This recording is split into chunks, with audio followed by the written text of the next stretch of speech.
Oh, here we go. All right. Welcome, everybody. Jenny says hello.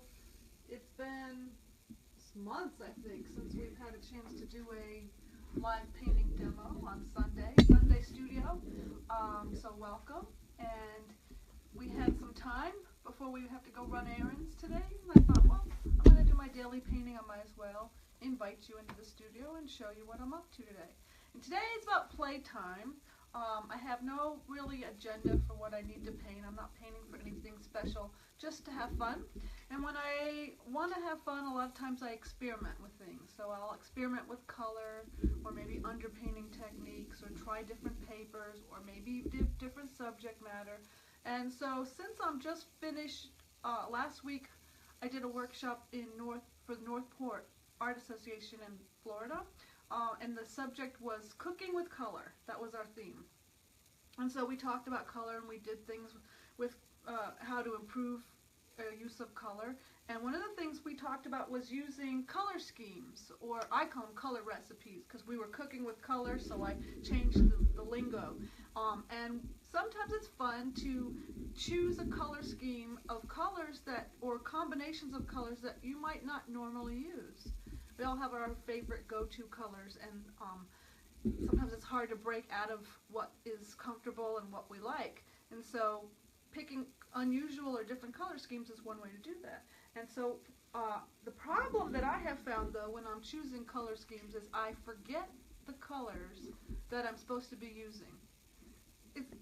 I know some of you maybe can identify that. Like you say, I'm going to do this color scheme and I'm going to use these colors, and then you start painting and you totally forget what those are supposed to be. So I solved that problem for myself. I'm going to show you, this is my demo that I did at the workshop last weekend. And what I want to show you is I came up with this idea of a color recipe worksheet. I don't know if there's a glare on it. And so what I do is I take whatever my scheme is, my recipe, write it down. So in this case it was analogous complementary. So I know I can use colors that are next door neighbors on the color wheel plus the complement. So what I do is I make little marks, little color swatches, so that I can keep these colors in mind, and it helps me select the colors. And then I think an important thing to remember when you're working with color schemes on the color wheel is you don't have to just use the color that's at the top of the wheel. You can use any variation of value and intensity. So by making little swatch marks of colors, it reminds you that you can use, here I have yellow-green, but I can use various versions of that yellow-green, and not just the yellow-green that you see at the top of the color wheel. So these are the colors that then I used for this painting. And by making little, like a color map, if you will, it really helped me stay focused as these are the colors I'm going to use. Now, analogous complementary is not too complicated of a color scheme, but sometimes when you start choosing the really complicated ones, like there's, how about this one, cross complementary tetrad. I mean, what is that? So I can't wrap my head around that without making notes. And so this color worksheet helps me do that. So what I'm going to do today is I'm going to change it up. I'm going to use the same exact composition. I'm going to paint this Marsh again. By the way, this is another version that I did. This was just analogous colors. So all colors that were next door neighbors on the color wheel. And I did that, I don't know, it was for some other demo. Now I want to use that same exact slice of Marsh, which I painted many times before, and now I'm going to use a tertiary triad. So that means these are the colors I selected: red, violet, yellow, orange, and blue, green. So I'd pick out those colors, make marks on my paper, and then I selected a variety of values and a variety of intensities of those colors. And you can see how I've done that on I pulled them out of my big box. So here's the yellow-orange, and I have dark to light, and some bright, pure, intense ones, and some dulled down ones. I did the same for the red-violet, and the same for the blue-green. So these are the pastels that I'm going to be working with. Now, I'm not so sure how I would use those in the painting, right? So what I did to help me figure out how I will use these colors and translate it into this marsh scene, I took the same exact paper that I'm going to be using. That's important. It has to be the same paper and color. And by the way, this is Pastel Premier sanded pastel paper Italian clay color. And I just took these colors and I said, okay, I'll use the red violet for the underpainting. So here's 4 values of that. I'll use the blue green for the sky. I'll use the yellow orange for the grasses, but I'll put some of the red violet underneath for the dirt. And here's how it will look when I put it all together. So I just took 5 minutes to make these little notes so that when I go to paint, I already kind of have an idea of how I'm going to use those colors. Alright, so now I'll just get started. And I don't have a reference photo because I'm basically going to just base it loosely on the other painting that I just did. So the first thing I'm going to do is put in the horizon line. And I'm using a hard pastel for this. It doesn't matter. I'll use whatever's handy. I don't want it to be too dark or too light, I guess, when I'm blocking or doing the initial drawing, because I want to be able to cover it up. And what I'm doing now is I'm drawing in the banks of where the water is going to flow. And I'm kind of just making it up, actually. And if you noticed, I drew the banks before. I didn't just draw the water. I find if I just were to draw the water, and I would end up sometimes with just the shape of the water, which tends to be very organic looking, and then you end up with water that looks like it's sitting on top rather than down into the marsh. So I drew the banks with lines and angles so that hopefully it'll sit down into the land. Alright, now the next thing I want to do is some sort of underpainting or block in. And what I decided is I'm going to use the red violet, but I'm going to use 4 values of the red violet. So I'm going to start with the darker red violet. And anything that I want to be a dark value, I'm going to use this red violet, the darker. So that'll be the edges of the banks. Because those are upright planes, right? So they wouldn't be getting as much light. So I'm going to go ahead and block those in. And I'm also going to darken this whole foreground grassy area because my intention is to have the water kind of sneak into the grass, like as if it were low tide. So I want to darken it right now. Then I'm going to go ahead and move on to the lighter value, which is going to be up in the sky. So I'm going to add the pale red violet, put it up in the sky, and that will also be the color that will be in the water. Now this is the underpainting. Remember I said I wanted the sky to be blue, and it will be, but this is just the block in. And now I have the 2 middle values to work with. So I'm going to paint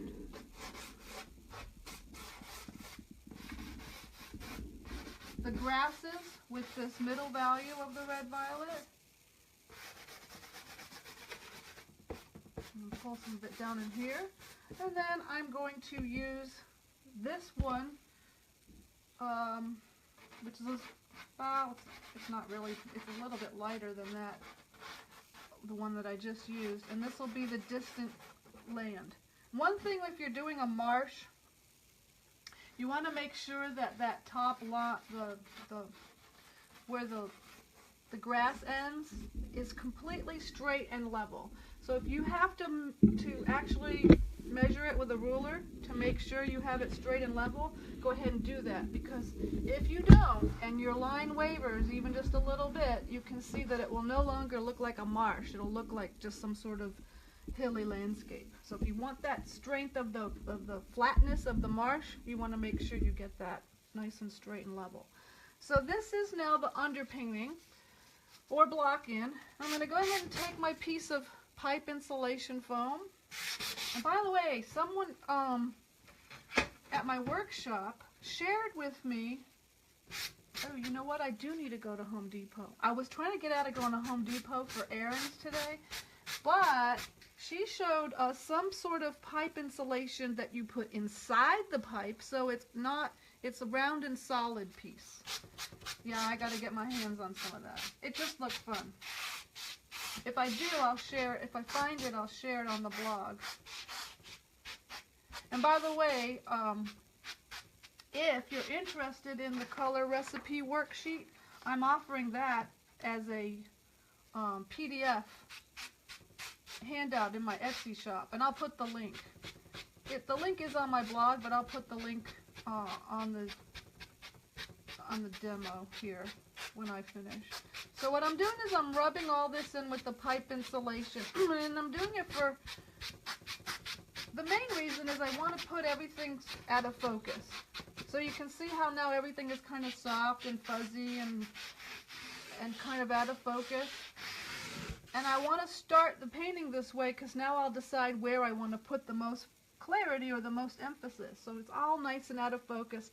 Another good reason to do this sometimes is when you have like white paper and you want to cover up the white. I don't necessarily need to cover up this nice gray tone of this paper. It's fine if it peeks through, but sometimes if it's white, it's distracting and you want to get rid of it. Alright, so now what I want to do is start by reinforcing all the dark areas, because when I rubbed it in, you can see I lost a little bit of the intensity of the darker area. So I'm going to go ahead with that red violet that I used and sort of just bring them back. So I just call this stage reinforcing the darks, and that's always my first step of a painting when I'm tackling the layers after the underpainting. Now, you can see here something happened. These two guys decided to line up and have a little bit of a, it's just they're too much at the same level. So I have to change that. And I think what I'll do is I'll just pull this one down lower and know that I want to not have them end up equal. That wouldn't be as interesting. I'm going to go ahead and take another dark to put in this dark area because I want to intensify this darkness, and I can only have these colors to work with. Okay, so these marsh grasses are going to be like a golden marsh grass. So like you're probably thinking, well, why are you putting the blue in? Well, because I only have 3 colors to work with, and I want to have a little bit of interest in those dark areas. So this is going to get covered up, but it's just something to put in underneath. And this might not be quite dark enough. I want to pull in some of the yellow-orange to start to cover all of that up.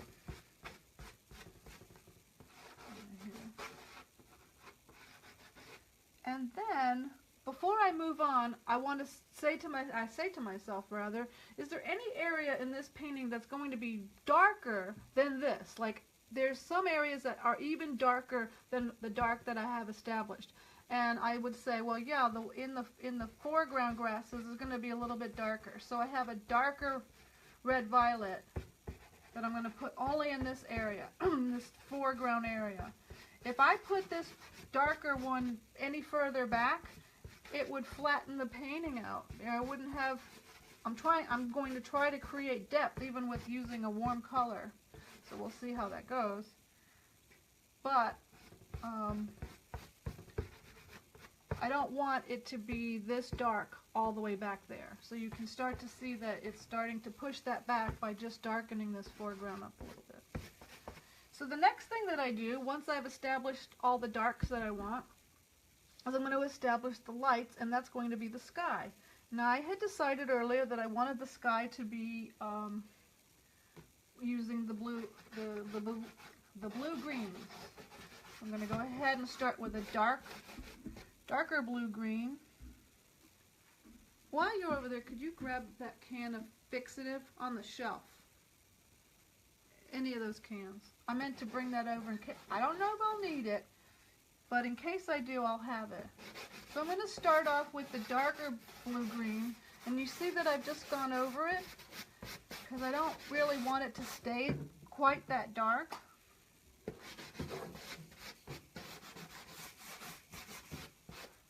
And so I'm just mixing in. The really nice thing about picking your colors out in advance, and this is one of the things that I stressed in the workshop that I just taught, is it allows you to paint with more freedom, because I don't have to go over and decide what colors are going to be next. I've already picked them out. I think I'm going to add a little bit of the yellow orange to the bottom part of the sky, where it might be getting a little colorful.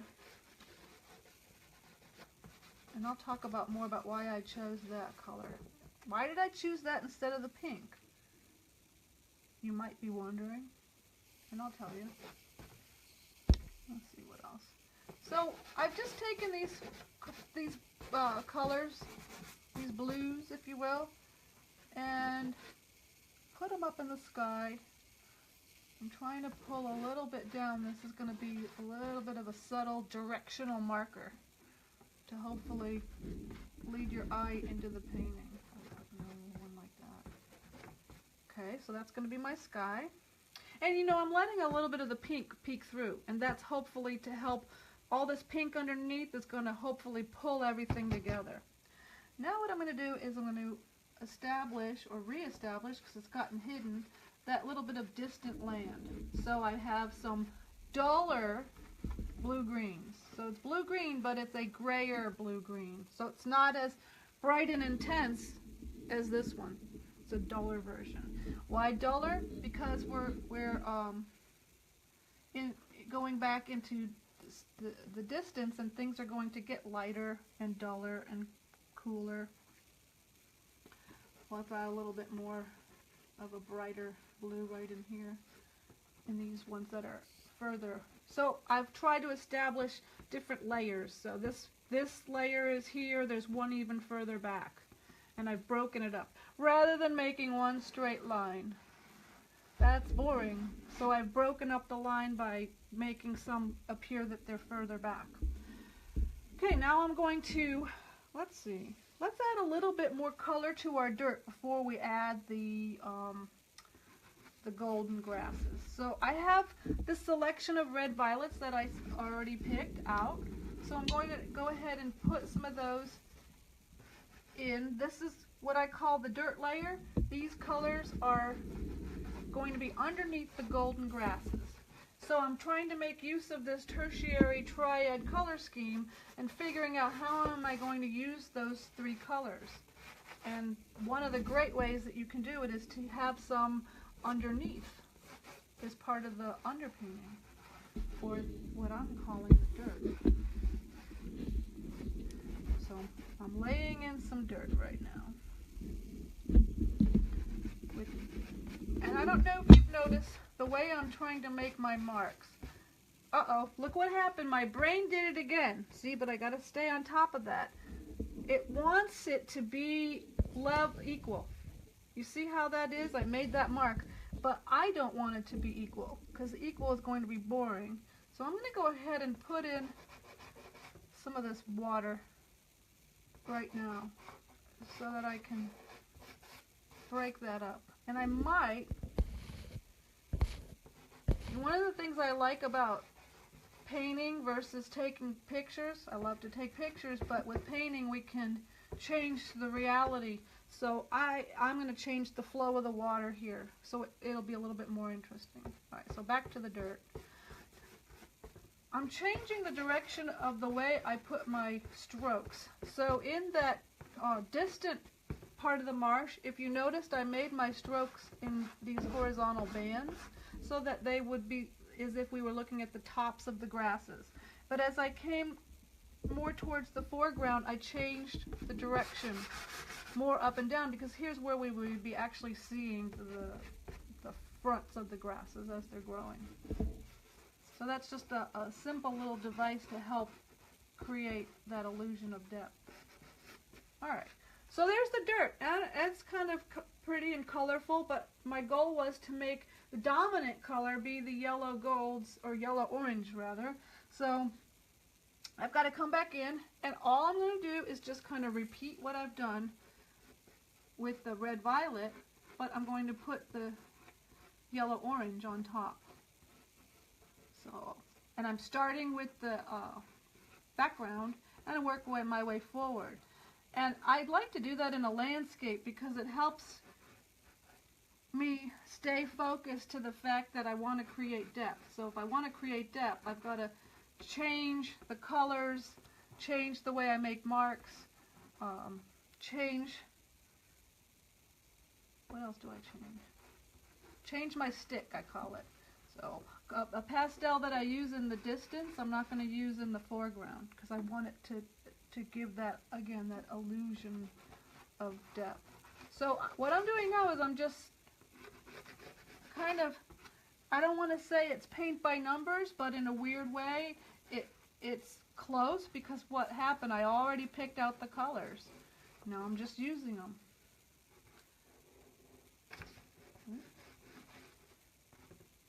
And I don't know if you noticed, but in the earlier stages of me applying the pastel, I used a pretty light hand, a light touch, if you will. And now that this is the final layer, I'm actually pressing in much harder. Shouting marks. And I'm changing the direction of the way I'm making those marks. Somebody's commenting about mark making. Yeah, what is... Thanks for this particularly direction of mark making reasons. Well, in this case, the way I look at mark making is, for me, marks can help describe something, or they can help show your emotion or how you express yourself, the way you make your marks. We all have our own unique way of making marks. Some of us prefer more of a linear type mark making. Some of us use big wide strokes. You know, I tend to use a variety. I tend to mix it up. But I'm mixing it up so that I can help describe what is in the subject of the painting. So if I'm painting a bush, I'm going to paint marks that help describe the foliage of the bush. So it's never about just making marks to color something in. It's always use your marks to your advantage. I think now, before I go much further, I'm going to take my finger and I'm going to pull down some of these marks here so that I can get this kind of a feeling of a little bit of a reflection in the water. Because now I want to go ahead and, before I finish, notice I haven't painted any grasses, but before I finish with the grasses, I want to go ahead and lay in my water. So I have to go back, and whatever colors I used in the sky will be reflected in the water. And so an easy way to do it is to take your sky and flip it over. So whatever is at the horizon will tend to be in the distant water, and then whatever is here will be in the middle, and whatever is up further, which isn't even showing, will be down at your feet, which is typically darker. It just depends, but typically it's darker. That means I have to go back and find the color that I used at the base of the sky, which was this one. And water, I'm going to paint in with horizontal marks. I'm talking about mark making. Nice and straight and level horizontal marks. So the goal is I want that water to lay flat. Water seeks its own level. So if I paint it, hopefully with strength and nice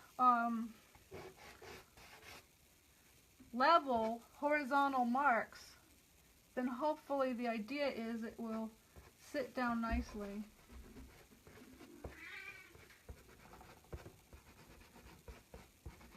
Alright, I want some water to come down into the grasses. I'm going to do something in just a minute to help speed that illusion along. These are still almost lining up. I'm going to have to come back when I get the grasses and make sure I settle that in once and for all. Alright, so now I've got the water in, and now I'm going to come and finish the grasses. So before I do that, I have two almost empty cans. There I go. show the fixes. I will. Ooh. And then I can start the video from the beginning too. Oh yeah. So this is what I'm using. Low odor. Very low odor. But you should do it outside. It's not very low odor. This has got to dry for just a second, and I'll just remind you if you're just now tuning in that this video you'll be able to see if we decide to keep it. We had to delete the last one because we had technical difficulties, and then I'll put it on YouTube as well, so you'll be able to catch it if you've not seen it from the beginning and you're interested in catching up with it. Alright, so now I'm going to come in to that almost done part, and I want to come in and I'm still not painting individual blades of grass, so I still want big chunky marks to represent the grass. And then I'll decide where I want to put, where I want to direct your eye is where I'll decide where I'm going to put the more definition, clarity is the word. A lot of people missed your videos. They're happy to see you back. Ah, thank you.